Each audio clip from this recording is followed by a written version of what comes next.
If you are active in the Dawn of War community, you'll know that Unification is quite a big mod, and with big mods come a lot of heroes. My question to you is, if we're in a street fight, a street brawl some would say, and we got all the heroes together to battle it out one by one, who would be the ultimate champion?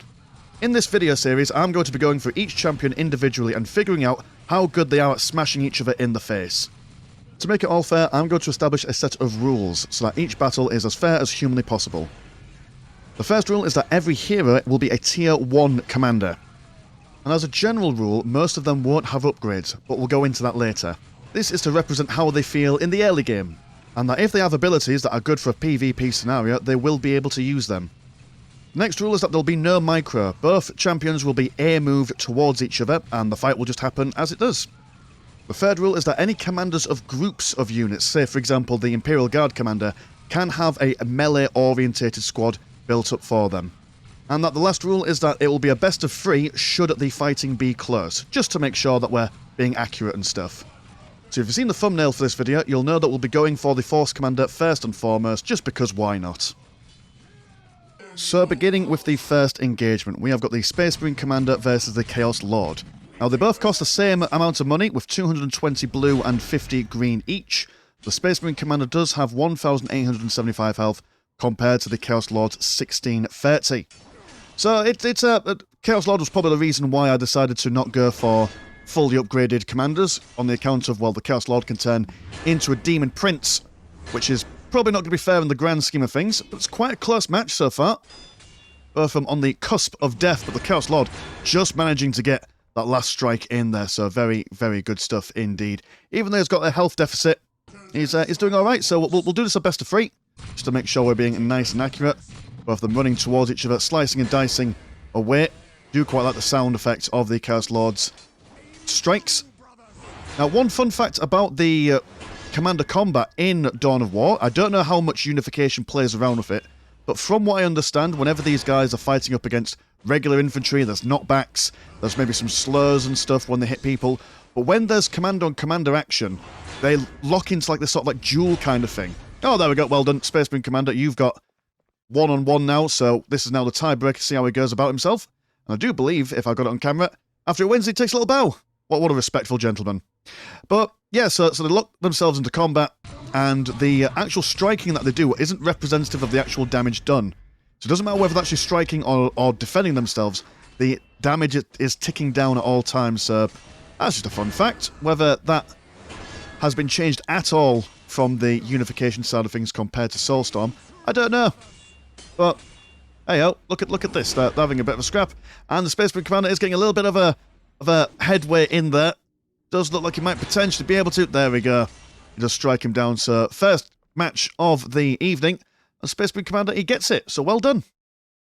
Next, we have the Orc Big Mech, coming in at 190 blue money and 50 green. Has 1,310 health, and he also takes up 2 squad cap.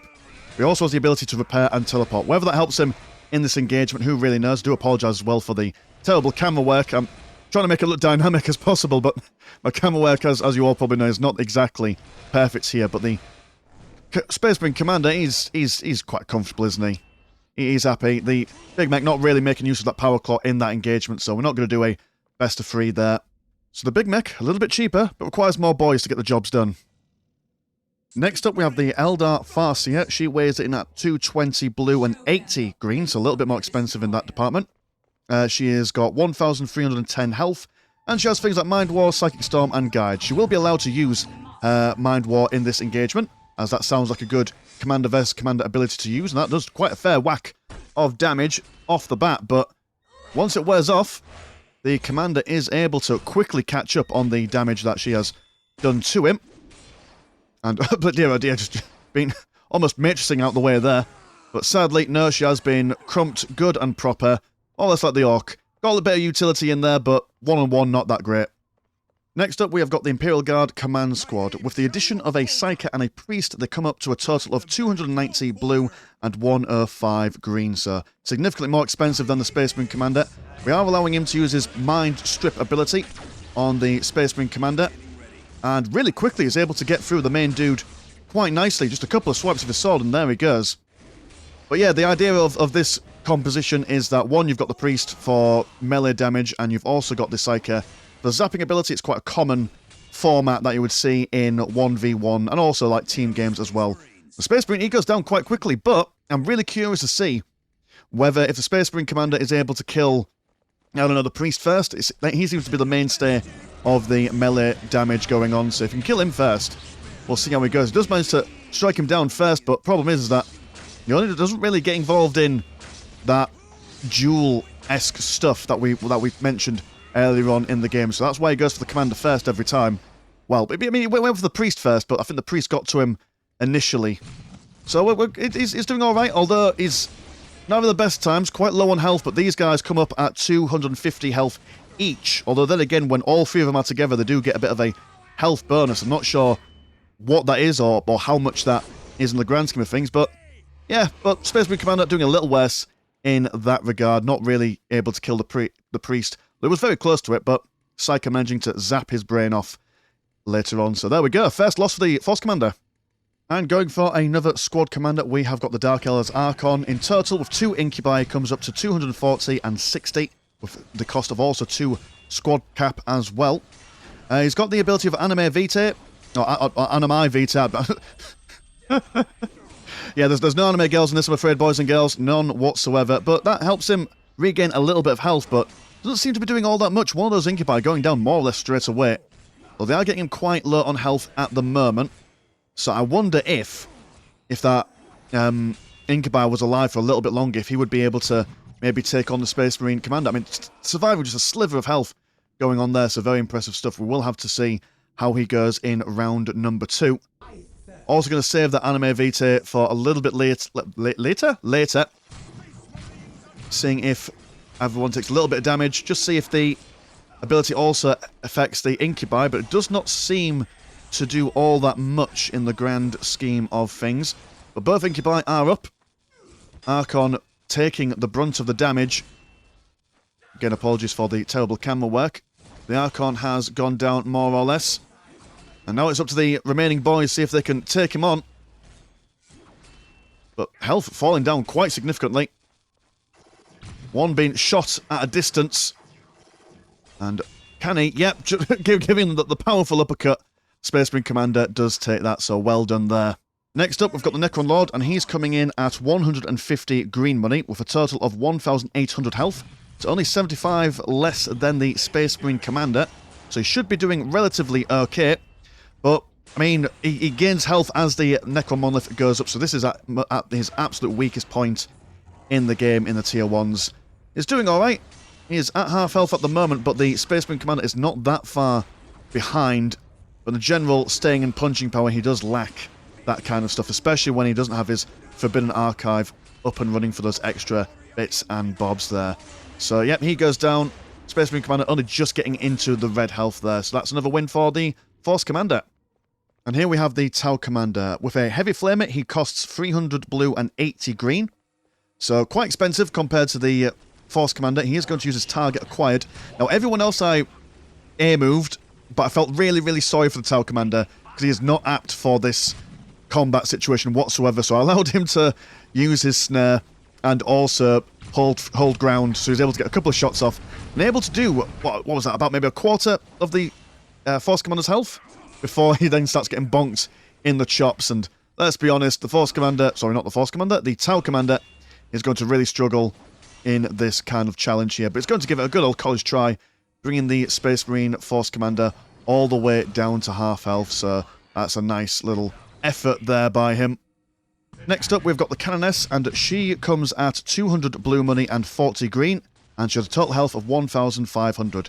Do not allow her to use her Blinding Light ability, as that costs a lot of faith, and generally in these early skirmishes and Tier 1 stuff, you don't quite see her using that, especially against single target enemies. And she's getting crumped quite hard. She is a lot cheaper, she does have a lot less health, so that is to be expected in all fairness. So an impressive start for the Force Commander. He's gone up against all the vanilla heroes, and he's won all of them apart from against the Imperial Guard Commander. So that's pretty good, isn't it? Let's see if we can keep it up. So now moving on to the other Space Marine Commanders, we have got the Wolf Lord for the Space Wolves. He costs 220 blue and 50 green, so the same price as the Space Marine Commander, and he also has 1,560 health, so a little bit less. Got Cry of the Wolf, which should be able to help him in an engagement. Tooltip is on the screen at the moment, but I'm not entirely sure if it affects him or the infantry near him. So I'm going to have a couple of goes with it. I activated it just before the actual engagement, and we also will see how he goes with that. And to be fair, he's doing all right, but he's not quite able to get him all the way down. I'm going to give the Space Wolf a fair second chance and see if I'm able to activate his ability a little bit closer to the melee engagement and see if that has any much of a difference. But I mean, with him costing the same amount, he should be able to do alright, but with that Cry of the Wolf being a AoE kind of supporting ability for nearby lads, I wonder if the damage that he does, or the combat capability of him, is tapered off just a little bit, because he does have that quasi-supporting role. At the moment, he's keeping up toe-to-toe with the Force Commander, but as the ability fades away, he does seem to be struggling a little bit there. Going into the red much before the Force Commander there, and it does look like that the Space Marine will take it right there and then, so nice. Next, we've got the Company Master for the Dark Angels. He costs 210 blue and 45 green, so a little bit cheaper than the Force Commander, but he has a total of 1,950 health, so a little bit more in the health department than the Force Commander. So let's see if that additional health can help him in this engagement. He does seem to be struggling a lot here, not really getting that many hits in. I mean, we know that the actual hits don't matter because it's just more for thematics, but yeah, he's getting beat up, isn't he? That chainsaw not really doing all that much in this engagement, getting to the red much quicker than the Force Commander. But then again, like I say, he is cheaper, so in fact, even not losing all his health there, just the Force Commander deciding, yep, no, thank you very much, you're gone now. So okay, another win for the Force Commander. Cracking on, we have got the Salamander Force Commander. He costs the exact same as the Space Marine Force Commander at 220 blue and 50 green. He also has 1,950 health. So again, much like the Company Master, a little bit tankier than the Force Commander in theory. And also because he's a Salamander, he should have that general buff that the Salamanders as a whole have, where he's a little bit slower, but a little bit more durable and a little bit more damage dealing.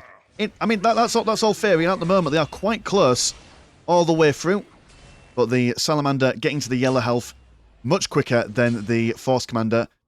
He is setting the Force Commander on fire, though, so that's something. I mean, might not be winning, but he's going to give the Space Marine opposite him a little bit of a fair degree burn, but no mass, no pass. He falls just like the rest of them. Next up, we've got the Big Daddy Vin Diesel, the Siege Captain of the Imperial Fists. He's a little bit more expensive than the Force Commander with 225 and 55. He's got a lot less health with 1,575. So as you can see already, he's doing a lot of damage in the grand scheme of things, but also taking a lot of damage himself. So a little bit more glass cannon-y than the other Force Commanders for the Space Marines here. Will, by the looks of things, go down? Can he make it? Not quite. Sadly, the Power Family does not help Vin Diesel in this situation. Coming in hot, we have got the Castellan at 210 blue and 50 green, so 10 blue cheaper than the Space Marine Force Commander. It also has 1,625 health, so a little bit less health than the Force Commander, which makes sense. If you're cheaper, you're probably going to have less bits and bobs about yourself. It was doing alright, it's holding toe-to-toe at the moment, fairly even, getting into that yellow a smidgen before the Force Commander himself. Is he able to take him on? Kind of struggling towards the end here, massively in the red before the Force Commander is even there. And is he able to just squeeze it out? No, not quite. Force Commander giving him the big backhand over there. Now, one thing that the Black Templars have is that they have a upgrade called Uphold the Power of the Emperor, which is a general upgrade that you can get for like an army-wide kind of thing in the early game. So I just wanted to see if that would help. It does give him an increase in defense. So I'm just wanted to see... I mean, the Force Commander's won, obviously, but I just want to see if that makes any difference, you know, for science and stuff, because, well, it's like a fact-finding mission, this whole kind of series, isn't it? So, just want to see what the crack is, and he's holding on a little bit better. Got not quite in the red as quickly as it was before, but he's not quite able to squeeze out a victory, even with the upgrade, so Force Commander firmly in the victory position there. So the last Space Marine Commander that we're going to look at is Captain Tyker. He costs the same amount as a Force Commander with 1,700 health. There's an ability called Embitten, which allows him to deal more damage while also taking more damage in return. Just look how quickly he's able to strike down that Force Commander. Already in the yellow health before Taika's even at half health himself. Incredible stuff there. So bad looks of things, the Space Marine Commander has beaten all the other Space Marine Commanders apart from Captain Taika. And to be fair, he's a named character. That is what you would expect from him. Look at those bright golden colours and those wonderful shiny bits on him. Nice! Moving swiftly to the more chaosy side of things, we have got a Slaneshi Lord. Now he costs exactly the same as a Force Commander, but weighing in at 1,430 health. He has an ability called Combat Drugs, which allows him to remain at 1 HP for a certain amount of time. But it doesn't look like he'll even need it. He's just striking down that guy left, right and centre. No dramas whatsoever, making him firmly in the yellow health before he's even approaching half health himself. But yeah, staying in green while the Force Commander is at red, so incredible stuff there. Very strong one-to-one melee engagement, which to be fair, Slanesh is known for that kind of stuff, so that makes sense. Good stuff. Now the Plague Lord, he's a bit of a beast. He costs the same amount as a Force Commander, but he also has 2,000 health. And one thing that the Death Guard have is that they can choose a company at the beginning of the game. I chose for this engagement the first Plague Company, as that allows him to gain a Shambling Rot Aura, which decreases enemy health over time. He also has an ability called Grandfather's Blessings, which allows him to do a little bit of healing, so I thought I'd wait for him to take a bit of damage before he heals himself, and he'll engage in glorious combat. So initially the Force Commander was doing a fair bit of damage to him, but once that healing takes effect, he is able to, by the looks of things, kind of out-tank the Force Commander. Got into yellow health before the Plague Lord there, swiping and stabbing away as one does. But in the grand scheme of things, I think that if the Plague Lord did not have access to that healing ability, wouldn't exactly be in a pretty situation at the moment, just narrowly coming out on top, just by the hair on his chinny chin. So we'll be having a round 2 to see if that is the same. Be coming in, engaging in some Bolter Fire first initially, before slapping each other with their power swords. And yeah, when that, it's almost even Stevens before the healing, but the moment the healing comes in, the battle does seem to change. Not sure how much damage the Shambling Rot does in total. I imagine it's probably more for engaging large squads of units rather than doing damage to single entities. But still very close. It's hard to tell exactly who's going to come out on top. Force Commander getting into that red a lot quicker than the Plague Lord. But still all to go for at the moment. Can he do it? Just on the cusp. But another Plague Lord does bring out there. So that's another Chaos Lord that the Force Commander has failed against. So the World Eaters have a lot of Tier 1 Chaos Lords to choose from. I went for the Corn Lord mainly because, for the theme, if there's a Plague Lord in it, and there's a Slaneshi Lord, then why not go for the Corn Knight Lord? He costs the same as a Force Commander, but he's also got 2,380 health. So he should be able to rock this out, but he's not doing all that well, is he? He's kind of staying toe-to-toe with the Force Commander. But considering that he's got martial prowess and he's got all the skulls in the world that he could possibly want on his boss poles, he's got into the yellow before him. In fact, he might even get into... Oh no, he was managing to survive, avoiding that red before the Force Commander was brought to the yellow, but quite resoundingly, that Corn Lord is not doing nearly as good as his compatriots for the other Chaos Gods there, so yeah, quite surprising that one. So the Sorcerer Lord has got a lot to unpack. With one spell upgrade, he costs 280 blue and 105 green, so a lot more expensive than the Force Commander, and he has 1,400 health. I went for the Warlock specialization with him, as it was advertised as being the most Commander versus Commander sounding spellbook for him to go for. So I also went for Tainting Ball as well. Don't want to give him all the spells, because I think that'd be a little bit unfair. But one spellbook should do. Allowed him to use both his spells, because, you know, Zinch and stuff, that seems to make sense in my brain. So it does psychic damage to commanders and demons and also sticks them to the ground. Now, one thing I noticed in this engagement was that the Force Commander seems to run away from the Sorcerer Lord for whatever reason. I did multiple fights between the Force Commander and the Sorcerer Lord, and it just kept on being like this. I don't know whether it's a problem with my machine, but there's a big Gandalf, you shall not pass. But yeah, let me know if there's maybe like some sort of unwritten rule that I'm not aware of with the Sorcerer Lord there, but he wins quite resoundingly in that engagement. Next up, we've got the Demon Lord. He weighs in at 225 blue and 20 green, so a little bit cheaper than the Force Commander in the grand scheme of things. He's got 1,935 health. He's got a Flame Tongue ability, which seems to be more against groups of enemies, but I thought, well, why not? At this point, I was being a little bit loosey-goosey with the abilities, just because I wanted to see them. So maybe a lack of inconsistency from me, but going toe-to-toe, that Demon Lord is not having a good time. Already in the yellow, while the Space Marine Commander still got about 75% of his health left. So it does seem like that the Demon Lord is more orientated towards taking on groups of enemies rather than dueling it out with single combat stuff there. So, gonna get absolutely smited by the Force Commander. There we go. And the last of the Chaosy people, we've got Atticus Centurus. He is from the Legion of the Damned. He costs 0 things, because the Legion of Damned do silly things with money. And he has 1,666 health. Now, he does have an Imperial Terror, which allows him to do damage over time against a unit, but it doesn't seem to be doing him any favours in this regard.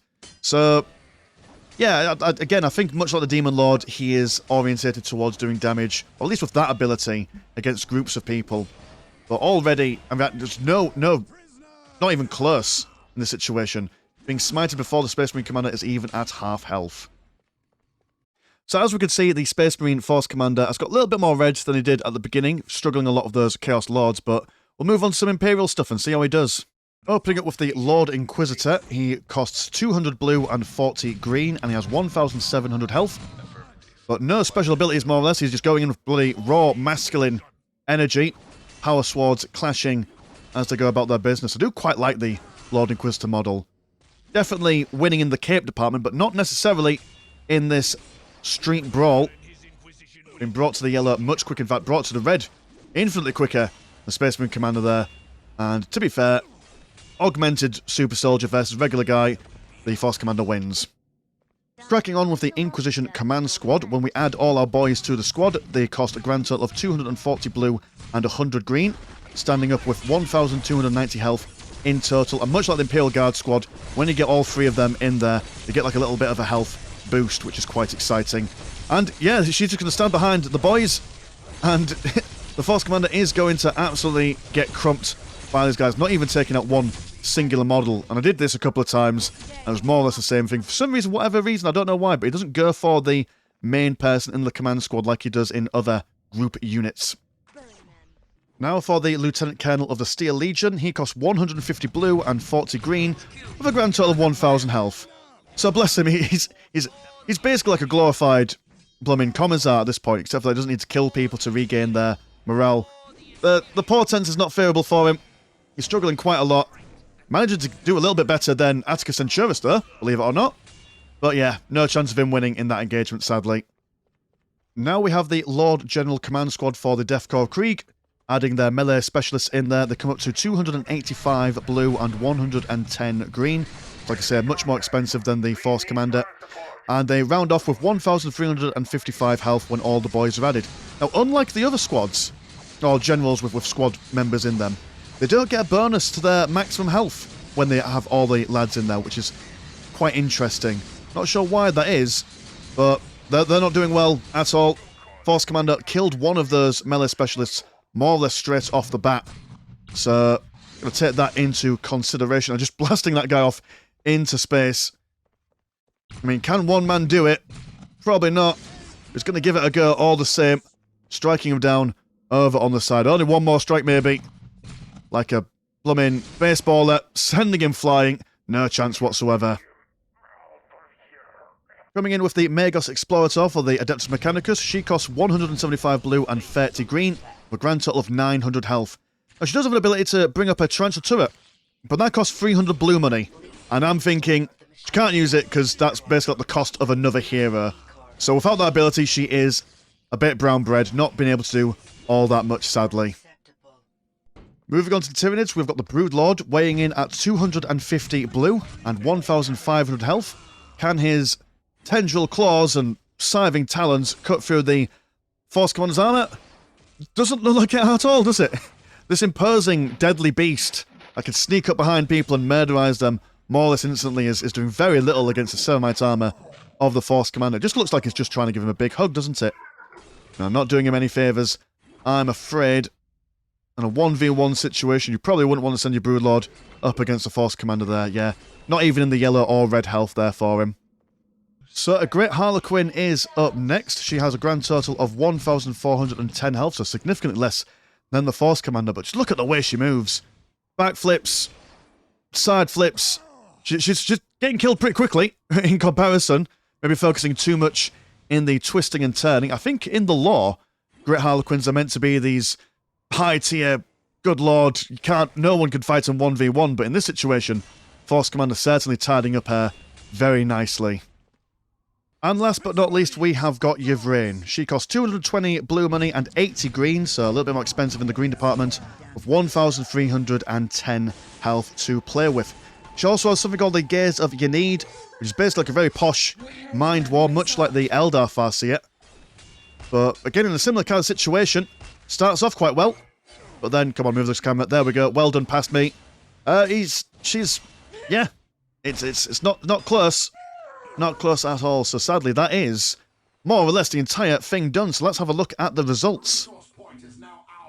So there, it's all been said and done. In a grand total of 28 possible fights in this scenario, the Force Commander has won 22, which is very impressive. Struggling more against the enemy Chaos Lords rather than anything else, but so it's an interesting little experiment I think we're doing here. I know it's not reflective on how these units are actually used in the game. For example, the Farseer, you would never see her just go 1-to-1 against a Force Commander. You'd always see her do a Mind War and then fleet of foot out the way, but just thought it'd be quite interesting.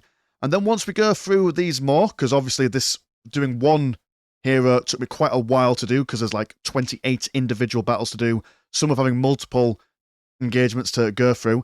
It takes me a while, but the further we get into the series, the more heroes I'll be able to get done in one video. I'm also thinking that once we've got all the results in, I'm going to take the top 5 and the bottom 5, and maybe do a little bit of a deep dive and see if we can figure out what exactly is going on there. Maybe some might be more expensive and that's why they're winning. Maybe some have got better abilities. My eye's on that Sorcerer Lord. I want to see how he does in the grand scheme of things. Also comparing and contrasting the different lords with groups in them and seeing what kind of different dynamics there are there. So very exciting stuff. So this video took a while to make. It took about 2 hours to get the footage, and then another 2 hours to do the voiceover / editing / taking notes and stuff. So if you want to support the channel, please do send a like my way, or maybe a cheeky comment. And in the comments, if you want to tell me which hero you want to do next, or you want to see next, then I will get on that. I have no idea when I'm actually going to have time to do the next one, because like I say, it takes a long time for me to do this, but we'll see. Anyway, I hope you've enjoyed this little journey we're on at the moment, and if you want to support the channel, have a look at the old Patreon. £1 a month gets you one extra game a week, and there is also a Discord, where Discord things happen. Links in the description, as always. So, mine's been Mr. Landshark. Pleasure as always, never chop. I will see you in a bit. Peace.